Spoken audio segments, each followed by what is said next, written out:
لكن في حته كده بص عليها، حتى الصهاينه خايفين على الارض اللي هم سارقينها، بيخافوا على امنهم القومي. الصهيوني اللي سارق ارضي خايف على ارضه، خايف على حته الارض اللي هو سارقها، وخايف على الامن القومي، وخايف على، وايضا الاتراك، كل الناس اللي بتتامر عليك يرمي لك اللي يسفه يعني ايه امن قومي. بينما هو الامن القومي عنده اول الامر واخره. صحيح. وما فيهوش هزار، ولا فيه حقوق انسان، ولا جماعات حقوقيه، ولا الهوى.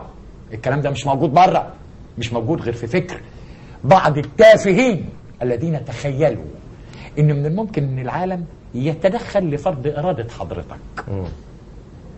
تخيلي، متخيلين ان مصر لابد ان تدار من مجلس اداره عالم وهمي مش موجود. ما حدش هيعبرك يا حبيبي، وفاهمين وخلينا نتعلم درس. هو مش هم لعبوا في قضيه ريجيني علشان يحصل عقوبات والدنيا تبوظ وبتاع؟ طيب يا سيدي، اخر شغلك كان ايه؟ ولا حاجه حصلت، لان ولا مخلوق يجرؤ، لان في حاجه اسمها المصالح. المصالح هي اللي تخليك دوله كبيره او دوله مهمشه. صحيح. وانت عقده مصالح العالم، انت عقده طريق الحرير بتاع الصين. طريق الحرير بتاع الصين ده استراتيجيه امن قومي عند الصين، ورميه تقلها كله فيه.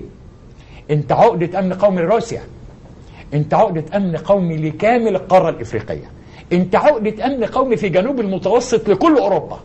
نعم. ها مين بقى جاي يتنطط علينا؟ ونشطاء ايه بس وقله ادب ايه يا اخوانا؟ اسال سؤال بس